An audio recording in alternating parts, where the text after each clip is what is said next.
ನಮ್ಮ ಜೊತೆ ಕಾಮಿಡಿ ಕಿಲಾಡಿಗಳು ಖ್ಯಾತಿಯ ಮಡನೂರು ಮನೋರಿದ್ದಾರೆ. ಇವ್ರ ಬಗ್ಗೆ ನಾನು ನಿಮಗೆ ಹೆಚ್ಚಾಗಿ ಹೇಳಬೇಕಾಗಿಲ್ಲ.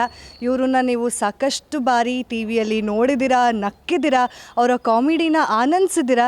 ಇವತ್ತು ಅವರು ಸಿನಿಮಾ ಮೂಲಕ ನಿಮ್ಮ ಮುಂದೆ ಬರ್ತಾ ಇದ್ದಾರೆ. ಆ ಸಿನಿಮಾ ಅಪ್ಡೇಟ್ನ ನಾವು ಅವ್ರ ಹತ್ರನೇ ಕೇಳೋಣ. ಸರ್ ನಮಸ್ಕಾರ. ಈಗ ಕುಲದಲ್ಲಿ ಕೀಳ್ಯಾವುದೋ ಸಿನಿಮಾ ಮೂಲಕ ಬರ್ತಾ ಇದ್ದೀರಾ, ಹೀರೋ ಆಗ್ತಿದ್ದೀರಾ. ಅಂದರೆ ಫಸ್ಟ್ ಸ್ಮಾಲ್ ಸ್ಕ್ರೀನು, ಈಗ ಬಿಗ್ ಸ್ಕ್ರೀನು, ಜವಾಬ್ದಾರಿ ಜಾಸ್ತಿ ಆಯಿತಾ?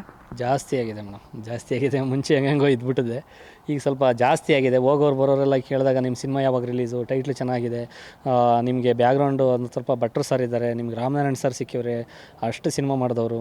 ಇನ್ನು ಚೆನ್ನಾಗಿ ಪ್ರಮೋಷನ್ ಆಗ್ತಿರೋದ್ರಿಂದ ಒಳ್ಳೆ ಪ್ರೊಡ್ಯೂಸರ್ ಸಿಕ್ಕಿವ್ರೆ, ನಮ್ಮ ಸಂತೋಷ್ ಸರ್ ಬ್ರದರು. ಎಲ್ಲ ಒಳ್ಳೆ ಟೀಮ್ ಆಗಿದೆಯಪ್ಪ, ಏನಪ್ಪ ಯಾವಾಗ ರಿಲೀಸು, ಚೆನ್ನಾಗಿ ಹೊರಗಡೆ ಪ್ರಮೋಷನ್ ಆಗ್ತಿದೆ ಅಂತಾರಲ್ಲ, ಅದೇ ನಮಗೆ ರಿಸಲ್ಟ್. ಅವ್ರು ಕೇಳ್ದಂಗೆಲ್ಲ ಭಯ ಸ್ಟಾರ್ಟ್ ಆಗ್ತಿರುತ್ತೆ. ಅವ್ರು ಹಿಂಗೆ ಕೇಳ್ತಾರಲ್ಲ, ಈ ಮಟ್ಟಕ್ಕೆ ಪ್ರಮೋಷನ್ ಆಗಿದೆಯಲ್ಲ, ನಾವು ಹೆಂಗೆ ಕೊಡ್ಬೇಕು ಸಿನಿಮಾ, ಏನು ಕತೆ ಅಂತ. ಬಟ್ ಏನು ಅನ್ಕೊಂಡವ್ರೆ ಅದನ್ನು ಮೀರಿ ನಾವು ಒಳ್ಳೆ ಕತೆ, ಒಳ್ಳೆ ಡೈಲಾಗು, ಒಳ್ಳೆ ಆ್ಯಕ್ಷನ್ನು, ಒಳ್ಳೆ ಡ್ಯಾನ್ಸು ಎಲ್ಲ ಚೆನ್ನಾಗಿದೆ. ಅಲ್ಲ, ಎಂಟ್ರಿ ಅಂತಂದರೆ ಯೂಶ್ವಲಾಗಿ ತುಂಬ ಹೀರೋಗಳು ಕೇಳ್ಕೊಳ್ಳೋದು ನಮ್ಗೆ ಕಮರ್ಷಿಯಲ್ ಸಿನಿಮಾ ಬೇಕು, ಕಮರ್ಷಿಯಲ್ ಹಿಟ್ ಕೊಡಬೇಕು ಅಂತ. ನಿಮಗೆ ಲಕ್ಕಿಲಿ ಆ ಕಮರ್ಷಿಯಲ್ ಸಿನಿಮಾ ಸಿಕ್ಕಿದೆ, ಆ್ಯಕ್ಷನ್ ಇದೆ, ಲವ್ ಇದೆ, ಪ್ರತಿಯೊಂದು ಅಂದರೆ ಫ್ಯಾಮಿಲಿ ಓರಿಯೆಂಟೆಡ್, ಜಾತಿ ಮತ ಪ್ರತಿಯೊಂದು ಕಂಪ್ಲೀಟ್ ಪ್ಯಾಕೇಜ್ ಇರುವಂತಹ ಸಿನಿಮಾ ಇದು. ಹೇಗೆ ನಿಮಗೆ ಇದು ಸಿನಿಮಾ ಈ ಥರ ಮಾಡ್ತಿದ್ದೀವಿ ಅಂದಾಗ ನೀವು ಏನು ತಲೆಯಲ್ಲಿ ಓಡ್ತಾ ಇತ್ತು ನಿಮಗೆ? ಮೇಡಮ್, ನಾವು ಅದೇ ರೋಗಿ ಬಯಸಿದ್ದು ಹಾಲುವನ್ನು, ಅಲ್ಲ ರೋಗಿ ಬಯಸಿದ್ದು ಏನೋ ಇದಿಲ್ಲ, ವೈದ್ಯರು ಹೇಳಿದ್ದು ಹಾಲುವನ್ನು, ಆ ಥರ ನನಗೆ ನಾನು ಏನು ಅಂದ್ಕೊಂಡಿದ್ದೆ ಅದೇ ಥರ ಸಿಕ್ತು ಮೇಡಮ್. ಒಂದು ಕಮರ್ಷಿಯಲ್ ಹೀರೋಗೆ ಆಚೆ ಬರಬೇಕು ಅಂದ್ಕೊಂಡೆ. ಒಂದು ಕೆಲವೆಲ್ಲ ಸಿನಿಮಾಗಳು ಮಾಡಿದೆ, ಫುಲ್ಲು ಕಾಮಿಡಿಯಾಗಿ ಮಾಡಿದೆ, ಯಾಕೆ ಫುಲ್ಲು ವರ್ಕ್ ಆಗಲಿಲ್ಲ. ಇನ್ನೊಂದೇನೋ ಮಾಡಿದೆ, ಅದು ವರ್ಕ್ ಆಗಿಲ್ಲ. ಬಟ್ ಇದರಲ್ಲಿ ಕಾಮಿಡಿ ವಿತ್ ಆ್ಯಕ್ಷನ್ನು, ಇದು ಎಲ್ಲ ಪ್ರತಿಯೊಂದು ಮಿಕ್ಸು. ಲವ್ ಸ್ಟೋರಿ, ನನಗೆ ಈ ಥರ ಲವ್ ಸ್ಟೋರಿ ನನಗೆ ಎಲ್ಲೂ ಸಿಕ್ಕಿರಲಿಲ್ಲ. ಒಳ್ಳೆ ಮುದ್ದಾಗಿ ಒಂದು ಕ್ಯೂಟಾಗಿರೋ ಲವ್ ಸ್ಟೋರಿ ಇದೆ. ಮೌನ ಗುಡ್ಡಮನೆಯವ್ರದ್ದು ನಂದು ಲವ್ ಸ್ಟೋರಿ ನೋಡಿದರೆ ನಿಜವಾಗ್ಲೂ ಸ್ಕ್ರೀನಲ್ಲಿ ವಿಸಿಲ್ ಬರ್ತಾರೆ, ಅಷ್ಟು ಚೆನ್ನಾಗಿದೆ.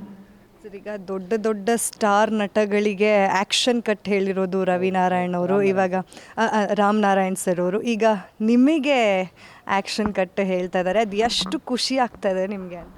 ಮೇಡಮ್, ಅವರು ಇನ್ನೂ 10 ಸಿನಿಮಾ ಮಾಡಿ ಎಲ್ಲ ದೊಡ್ಡ ದೊಡ್ಡವ್ರಿಗೆ ಆ್ಯಕ್ಷನ್ ಕಟ್ ಹೇಳಿ ಇನ್ನೂ 600, ಈಗಲೇ 600 ಸಾಂಗ್ ಬರೆದಿದ್ದಾರೆ, ಒಂದು 50 ಸಿನಿಮಾ ಡೈಲಾಗ್ ರೇಟಿಂಗ್ ಆಗಿದೆ. ಅವ್ರು ಇನ್ನು ಏನೇ ಬರೆದು ಏನೇ ದೊಡ್ಡ ಮಟ್ಟಕ್ಕೆ ಇದು ಮಾಡಿದ್ರು ಕೂಡ ಅವ್ರು ಅದೇ ಥರ ಇರ್ತಾರೆ ಮೇಡಮ್. ಅದೊಂದು ನಿಜವಲ್ಲೂ ಅವರು, ನಾನು ಹೇಳ್ತಾ ಇರ್ತೀನಿ, ಸರ್ ಇಷ್ಟೆಲ್ಲ ಇದ್ರೂ ನೀವು ಸೈಲೆಂಟಾಗಿರ್ತೀರಲ್ಲ ಸರ್ ಅಂತ. ಇಲ್ಲ ಗುರುವೆ, ಯಾವುದನ್ನು ತೋರಿಸ್ಕೋಬಾರ್ದು ಅಂತ. ಅದೊಂಥರ ತುಂಬಿದ್ದು ಕೂಡ ತಿಳ್ಕಲ್ಲ ನನಗೆ. ನಿಜವಲ್ಲೂ ಅವ್ರ ಬಗ್ಗೆ ಒಂದು ಒಳ್ಳೆ ಖುಷಿ ಇದೆ. ನಾನು ಕೆಲವ್ರನ್ನೆಲ್ಲ ನೋಡಿದೆ, ಯಾರೋ ಡೈರೆಕ್ಷನ್, ಕೆಲವ್ರನ್ನೆಲ್ಲ ನಾನು ಒಂದು 5-6 ಸಿನಿಮಾ ಮಾಡ್ಕೊಬಂದೆಲ್ಲ. ಕೆಲವರೆಲ್ಲ ಏನೂ ಗೊತ್ತಿರಲ್ಲ, ಅವರೆಲ್ಲ ಕಾಲ್ ಹಾಕೊಂಡು ಕೂತ್ಕೋತಾರೆ ಇವತ್ತು.